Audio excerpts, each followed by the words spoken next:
दोस्तों नमस्कार, आपका बहुत बहुत स्वागत, अभिनंदन। मैं हूं संजय कुमार। साथियों, मोदी गवर्नमेंट ने जब से जननायक कर्पूरी ठाकुर को भारत रत्न देने का फैसला किया है, तब से पिछड़े वर्ग में और अति पिछड़े वर्ग में एक खुशी की लहर जो है वो दौड़ पड़ी है। और दूसरी तरफ उत्तर प्रदेश की राजनीति में और बिहार की राजनीति में एक तरह का कंपन देखने के लिए मिल रहा है। लालू यादव कह रहे हैं कि वो कर्पूरी ठाकुर को बहुत लंबे समय से ये मांग करते रहे कि उनको भारत रत्न दिया जाए, और अखिलेश भी ये कहते रहे कि उनके पिताजी भी लंबे समय तक यही मांग करते रहे कि कर्पूरी ठाकुर को भारत रत्न दिया जाए। नीतीश बाबू भी कुछ ऐसा ही कह रहे हैं। लेकिन यहाँ कई सवाल खड़े होते हैं। सवाल ये कि जब मनमोहन सिंह की सरकार थी 10 साल तक, तो उसमें लालू यादव गठबंधन में थे, तब उन्होंने ऐसी मांग क्यों नहीं उठाई या ऐसा कोई प्रयास क्यों नहीं किया? वो चाहते तो मनमोहन सिंह सरकार पर ये दबाव बना सकते थे, ये मांग कर सकते थे कि कर्पूरी ठाकुर को ये सम्मान दिया जाए, नहीं तो हम अलग अलग हो जाते हैं। ऐसा ही मुलायम सिंह यादव भी मनमोहन सिंह सरकार के साथ गठबंधन में थे, उनकी तरफ से भी ऐसा कोई प्रयास होता हुआ दिखाई नहीं दिया। आज वो बेशक ये दावा कर रहे हों, लेकिन ये दावा तब खोखला हो जाता है जब ऐसे कोई प्रयास सामने आते नहीं हैं। दरअसल बात क्या है कि आज के डेट में जो इनका दावा है कि ये पिछड़ों की राजनीति करते हैं, और अब इनको डर सता रहा है कि बीजेपी ने एक पिछड़े वर्ग से आए हुए जननायक कर्पूरी ठाकुर को भारत रत्न देने का जो फैसला ले लिया है, उससे कहीं ऐसा तो नहीं कि उनकी जो पिछड़े वर्ग में सेंधमारी हो जाए। ये डर जो है ये अपने आप में बड़ा अहम है उनके लिए, क्योंकि वही तो आधार है उनकी राजनीति का। कर्पूरी ठाकुर की अगर हम बात करें तो वो एक बहुत अति पिछड़े वर्ग से आते थे, वो नाई समाज से थे।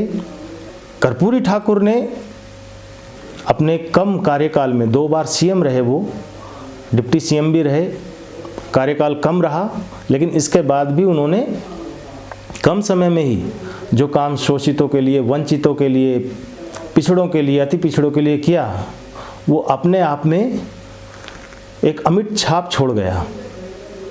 उन्होंने जो परीक्षाओं में अंग्रेजी की अनिवार्यता को ख़त्म किया।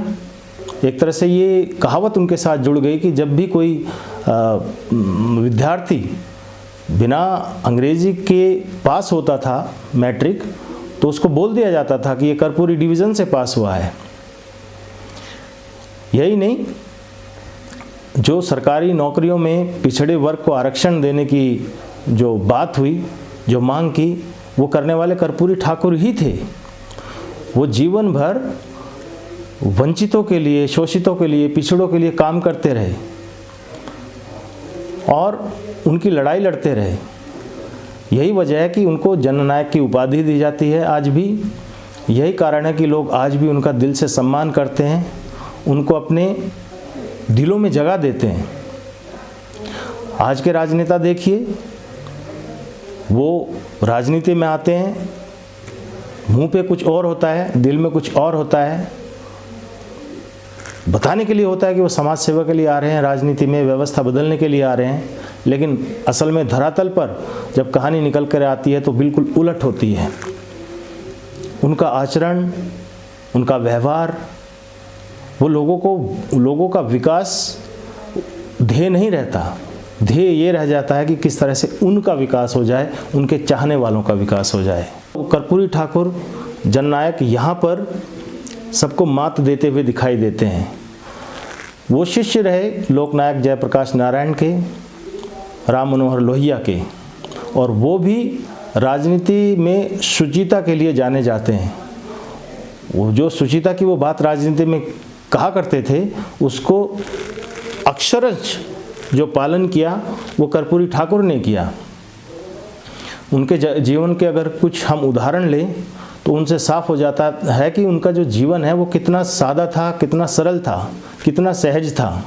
एक किस्सा है कि जब एक बार उनके बहनोई आ गए उनके पास, वो सीएम थे, कहा कि आप थोड़ा नौकरी का इंतजाम करवा दीजिए। वो सोच में पड़ गए काफ़ी देर सोचने के बाद उन्होंने अपनी जेब से 50 रुपये निकाले और उनको देते हुए कहा कि आप इनसे औजार खरीदिए और अपना पुश्तैनी काम कीजिए। ऐसे थे कर्पूरी ठाकुर। एक और किस्सा है, वो जिस तरह का पहनावा रखते थे, तो उनका कुर्ता जो है वो एक दो जगह से फट गया। उसी फटे हुए कुर्ते को पहनकर वो चले जाते थे काम करने के लिए।